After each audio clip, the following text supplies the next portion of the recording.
Les grandes gueules. Tout sur les dessous de l'actu. Ici, l'actu rime avec liberté de ton sur Radio Espace. Voilà, je vous le disais à 9h, un décret présidentiel, donc réactualisant la réglementation de la visite technique automobile obligatoire donc en Guinée, pris récemment, et qui réaffirme donc la clause d'exclusivité de l'exercice de cette activité à la société Civita, suscite des interrogations. En plus d'une dénonciation de ce décret, certains acteurs et spécialistes ne comprennent point pourquoi confier le monopole du contrôle technique automobile à une société qui n'est plus opérationnelle depuis des années.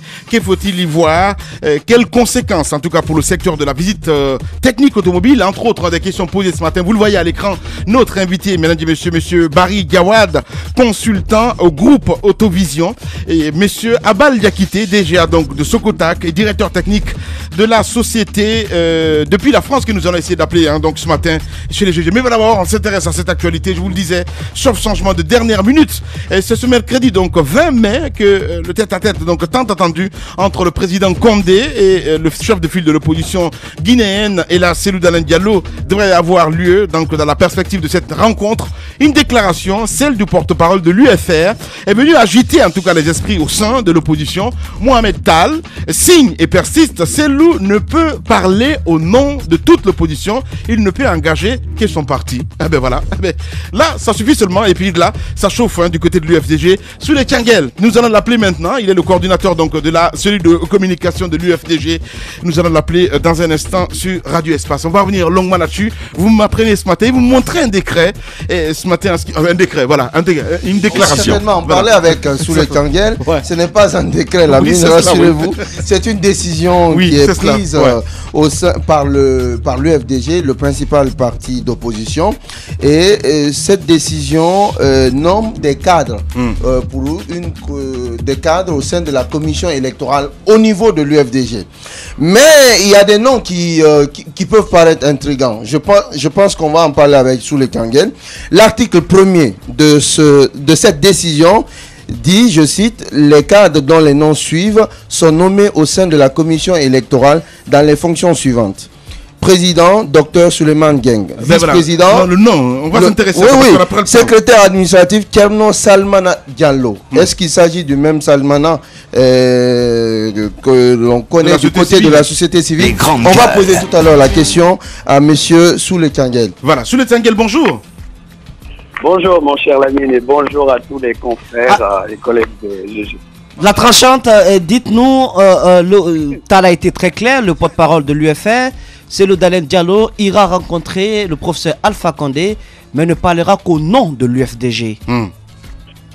Alors, je voudrais commencer par le fait de dire pour quelle raison Cellou Dalein Diallo est chef de file de l'opposition.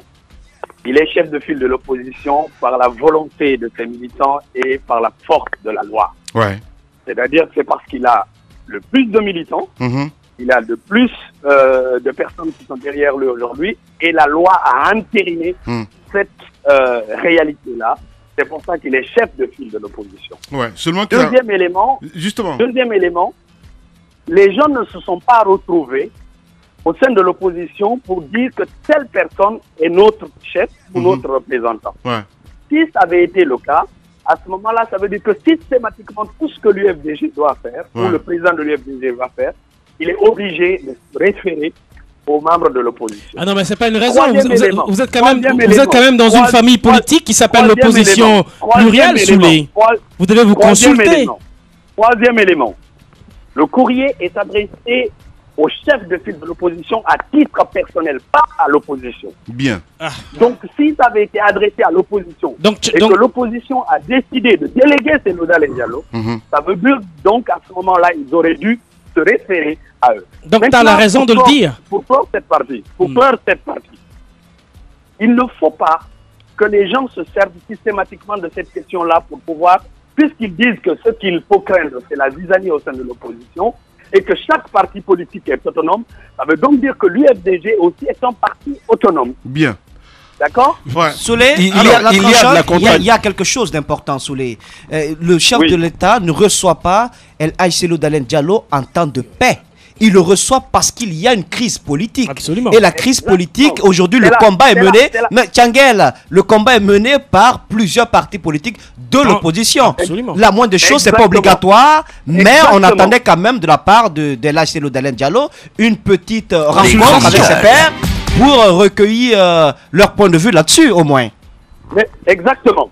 Pourquoi, en fait, il y a suffisamment de tension autour de cette invitation? Normalement, c'est une concertation régulière qui se fait entre le chef de file de l'opposition et le président de la République. Il y a de la tension parce que, justement, vous dites qu'il y a une crise. Vous avez parfaitement raison. Et quand vous dites que le président de l'UFDG doit se concerter avec ses pairs de l'opposition, je persiste et je signe que le président de l'UFDG, notamment du côté de l'UFR, a parlé avec le président Sibia.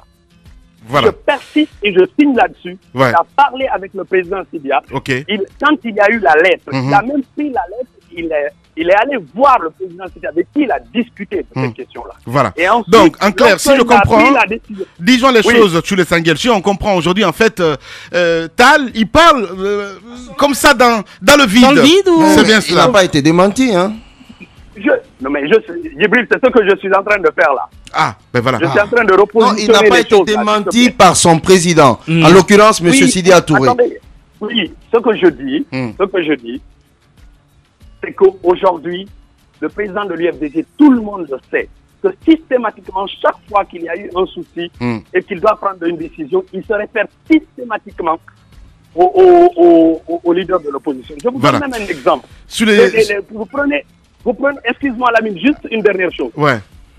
Lorsqu'il y a eu, par exemple, l'enterrement, les deux derniers enterrements, c'est moi qui écris les communiqués. Quand je finis d'écrire les communiqués, le premier truc qu'il me demande, il faut envoyer le communiqué au porte-parole de l'opposition pour qu'il regarde et qu'il fasse ses amendements et ses suggestions avant que ce soit publié. Même un communiqué. Donc, il ne faut pas que les gens... Je crois qu'aujourd'hui... Mais comment expliquez-vous, sous le Tchangel, comment expliquez-vous le fait que, juste après la première annonce de la rencontre entre le président de la République et M. Cellou d'Alain Diallo, que le porte-parole de l'opposition soit effacé, qu'il ne fasse aucune communication là-dessus, et que plutôt ce soit des membres de l'UFDG qui partent dans les radios pour communiquer autour de cette rencontre? Je l'explique d'une façon simple. Vous savez, vous connaissez mon point de vue sur le fait, excusez-moi, de la parole du président de l'UFDG. Je suis de ceux qui pensent que pour la valorisation de sa parole doit être raréfiée dans l'espace médiatique. Et donc, il n'est pas obligé systématiquement d'être sur les médias pour tout expliquer. Bien. Alors, l'autre question, Djibril. Allez-y. Une question, j'ai sous les yeux une décision revêtue de la signature de la Cellou d'Alain Diallo, décision nommant des cadres à la commission électorale au niveau de l'UFDG. Est-ce que d'abord vous confirmez l'authenticité de cette décision qui date du 13 mai? Absolument. Alors, il y a des noms qui apparaissent tels que Mamadou Fadia Baldé, Kerno Salmana Diallo. Est-ce que vous confirmez également qu'il s'agit bien de Salmana Diallo de la société civile, de même que pour Mamadou Fadia Baldé? Vous savez, vous auriez pu me poser cette question en dehors pour qu'on puisse vous donner les informations. Maintenant, vous avez mis pourquoi pas dedans? Non, mais je vais ce que je l'ai dit, Roby, ne t'inquiète pas, je vais aller au bout. Avec plaisir. Voilà. Donc, je disais, vous auriez pu me poser la question pour ne pas mettre de la suspicion dans le document. Le Thierno Salmana dont vous parlez n'a rien à voir avec celui dont vous parlez. Oui, et Mamadou Fadia Baldé? Mamadou Fadia Baldé, oui. Mamadou Fadia Baldé, de la société civile. Le Fadia que vous connaissez.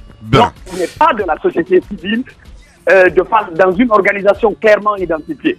D'accord? Bien. Il est membre de l'UFDG. Et même s'il est de la société civile, à partir du moment où c'est un militant de l'UFDG, je ne vois pas un seul article de la Constitution qui interdit à n'importe quel Guinéen d'être militant d'un parti. Non, c'est juste pour comprendre, Souley. C'est juste pour comprendre.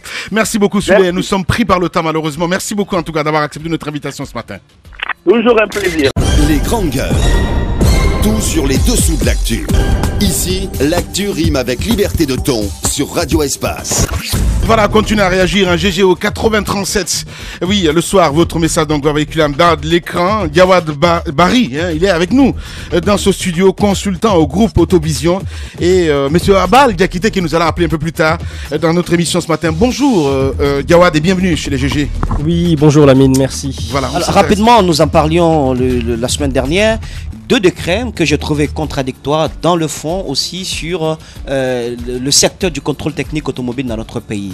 Le deuxième décret qui parle donc d'un monopole, si le décret est vraiment authentique, accordé à la société Civita sur l'ensemble du territoire national, mais aussi avec une certaine emprise aussi sur l'importation des véhicules d'occasion du côté des différentes frontières. Pourquoi on ne peut pas parler de contrôle technique, pourquoi on ne peut pas parler de monopole dans le secteur du contrôle technique dans notre pays? Merci les grandes gueules, merci Lamine, merci Missa Moïse, merci toute l'équipe. Déjà, je voudrais vous dire que c'est toujours un grand plaisir pour moi d'intervenir sur des questions aussi importantes, notamment chez vous, parce que je trouve que vous faites un travail très important et très intéressant pour que ce pays avance. Donc, comme je vous dirais, j'émets de sérieux doutes quant à l'authenticité de ces 2 documents. Signé pourtant du professeur Alpha Condé, oui, avec les signatures que nous avons l'habitude de voir. Oui, mais nous savons très bien que dans ce pays, il y a de nombreux cas qui ont montré, par exemple, que la signature du ministre Kerfala avait été imitée. Qu'est-ce qui vous en fait douter, sincèrement, au-delà de la signature? D'abord, par la forme des 2 décrets. Le décret 056, datant du 8 avril 2015. Je pense que Djibril est là pour me contredire ou bien pour infirmer ou confirmer tout ce que je dirais. Ce décret parle de la concession par l'attribution directe de l'exploitation des activités de contrôle et technique automobile. Dans ce même décret, donc du 8 avril 2015, il est dit que la société doit avoir la capacité financière et technique d'équiper les travaux et de conduire les travaux de centre de contrôle technique sur l'ensemble du territoire national. 1. Donc on parle du territoire national. Dans le décret 057, on parlera même du contrôle technique fait à l'extérieur. Ça, c'est un premier point. Le décret 056 ne parle pas de monopole. Le décret 056 parle de l'attribution, la mise en concession par attribution directe à une société privée. Okay. Entendu? Et ce décret date du 8 avril 2015. Donc ça voudrait dire qu'à partir de cela, normalement, il y a des consultations qui doivent être lancées pour effectuer un appel d'offres international ou national. N'est-ce pas? Qu'est-ce qui se passe? Il se passe que le 8 avril 2015, donc le même jour, un autre décret 057, et je pense qu'il y a des juristes et des personnes qui sont au grand projet qui nous écoutent, qu'il faut un certain temps pour les consultations, pour la délibération. Le 8 avril 2015, le décret 057 dit que la concession est attribuée à la société Civita. Civita SA. Entendu? Maintenant, je vais vous expliquer au niveau de la forme, au niveau du fond. L'article 1er du décret 057 dit que la concession est attribuée conformément aux dispositions de la convention de concession signée entre l'État et Civita. Elle vaut agrément technique. Donc de quelle concession, de quelle convention s'agit-il là? Parce que nous savons très bien qu'en 2012, la convention a été arrivée à expiration. Ouais. Donc, on parle d'une convention de concession signée. L'article 2 du même décret 057 contredit l'article 1er du décret 057. Il dit: les ministères chargés des transports, de l'économie, des finances, du commerce, de l'industrie, du budget sont autorisés à signer la convention de concession de l'exploitation des activités de contrôle technique. Mais on ne sait plus maintenant à quel sens se vouer. Comment on peut autoriser quelqu'un à signer un document qui est déjà signé? Bon. L'article 4 de ce même décret, et là c'est la chose la plus aberrante, dit que la société a un délai de 3 mois pour apporter la preuve de son existence au registre du commerce des sociétés. Donc, c'est-à-dire qu'on aurait attribué un marché par décret à une société qui n'existerait même pas au registre du commerce et du crédit. Vous en avez la preuve? Mais il est dit ici, le décret le dit. Le décret le dit. Monsieur Diawadou, la question qu'on se pose, puisqu'on a un peu pris par le temps, c'est pourquoi dans ce secteur on ne peut pas parler de monopole? Pourquoi? Quelles en seraient les conséquences? Bon, déjà, pourquoi on ne peut parler de monopole? Je vais vous expliquer. Il y a plusieurs raisons déjà sur le plan technique et par rapport à l'évolution du secteur. Comme je vous l'ai dit tantôt de manière assez succincte, le secteur en Guinée a évolué de 1997 jusqu'à nos jours, passant d'une situation où l'on avait accordé une exclusivité à la société Civita, mais qui a été convention qui a été rompue compte tenu de certaines difficultés, de certains litiges qu'il y a eu avec l'État. Notamment, la société était domiciliée sur un terrain qui ne lui appartenait pas à Matam et l'ayant droit de la société a demandé à récupérer le terrain. Bref. Donc en 2008, donc de 2003 à 2008, cette société avait pourtant des installations partout en Guinée, à Zérékoré, à Labé, à Kamsar, un peu partout. Donc, malgré le fait qu'elle ait ces installations un peu partout, elle a arrêté son activité. On ne sait pourquoi. Pourquoi va-t-on arrêter une activité sur l'ensemble du territoire national alors que le litige ne concerne qu'un seul site? Première question. Deuxième question, pour vous montrer que le monopole est impossible, cela fait jurisprudence. Ça voudrait dire qu'en accordant un monopole à une société, on risque un moment d'interrompre le service, l'exploitation du service. Qui n'existe pas d'ailleurs. S'il vous plaît, nous avons quand même cette décision de la Cour suprême qui est tenue entre les mains de Moussa Moïse. Est-ce que vous avez pris connaissance de son contenu au niveau de la décision? La Cour suprême a décidé, donc je crois en 2012, d'annuler tout simplement tous les agréments et les conventions qui avaient été signées par l'État avec d'autres sociétés pour respecter ces engagements contenus dans la convention de base signée avec Civita. Est-ce que vous êtes au courant de ça? Est-ce que vous êtes au courant? Oui. Elle rajoute aussi que dans la sous-région, le contrôle technique n'est pas confié à plusieurs sociétés. C'est pas un secteur ouvert à la concurrence. C'est un secteur donc fermé. D'accord, très bien. Donc là, nous parlons d'arguments techniques concernant le deuxième point, donc Moussa Moïse vient d'exposer. Je vous dirais que c'est tout simplement faux. Et je le dis de manière très audible, c'est tout simplement faux. Donc c'est la Cour suprême qui s'est trompée alors? Je vous dis sur le point de l'exclusivité accordée dans la sous-région à une seule société, c'est tout simplement faux. Je vous explique pourquoi. Au Sénégal, il y a eu un appel d'offres international pour la concession de la société pour le contrôle technique. Aujourd'hui, la société civile au Sénégal s'insurge contre cette pratique monopolistique parce qu'elle ne prend pas en compte l'intérêt des usagers. Donc il y a dans les couloirs du ministère des Transports du Sénégal 2 sociétés qui sont en train d'avoir des agréments. Je ne sais pas si elles les ont déjà eu. Hormis le Sénégal. Le problème Diawadou, c'est que selon la décision, je vous permettez la mise cette dernière question. Selon la décision que j'ai bien lue, les agréments qui ont été accordés à d'autres sociétés par le ministère des Transports ont été au moment où l'État était engagé dans une convention de base avec Civita, une convention qui courait pour 15 ans. Ça a été remis en cause. Pourquoi? C'est justement cette convention qui a été attaquée. La convention a été remise en cause. On parle de ça. C'est ce qui a permis l'installation de d'autres sociétés concurrentes. Le ministre. Non, ce que vous ne comprenez pas. Justement, il s'agit d'agréments qui ont été accordés à d'autres sociétés au moment où cette convention avait cours légal. Donc ce sont ces agréments et conventions qui ont été annulés, purement annulés, simplement annulés par la Cour suprême. Attendez, s'il vous plaît, laissez-moi juste répondre une dernière fois, une dernière question. Maintenant par rapport toujours à ces exemples sur la CEDEAO, au Mali, la même situation, au Mali, notre pays frère voisin, la même situation s'est posée avec une société qu'on appelle MTS. Cette société, comme Civita, n'a pas pu continuer, donc invoquant du fait que l'État ne l'aurait pas soutenu. Qu'est-ce que l'État malien a fait? L'État malien, par le biais du ministère des Transports, a tout simplement envoyé un courrier annulant la convention et disant que désormais, le secteur serait ouvert à d'autres prestataires. Bien. Pour l'intérêt des usagers des véhicules, pour l'intérêt du développement de l'emploi, du développement économique de la nation. J'ai ici le document et je pourrais vous le donner et vous le confier. Donc ce que dit la Cour suprême, je suis très bien d'accord que la Cour suprême peut avoir une expertise sur le côté juridique. Mais pardon, de grâce, sur le côté technique, il y a un ministère des Transports, il y a des consultants, des sociétés internationales qui font ce travail depuis belle lurette. On ne peut pas dire que le ministère, la Cour suprême a cette expertise. S'il vous plaît, merci. Diawad, merci beaucoup. Voilà, mesdames et messieurs, on a terminé ce matin. Demain, on va se retrouver pour un autre numéro. Passez une excellente soirée sur Espace TV. Au revoir.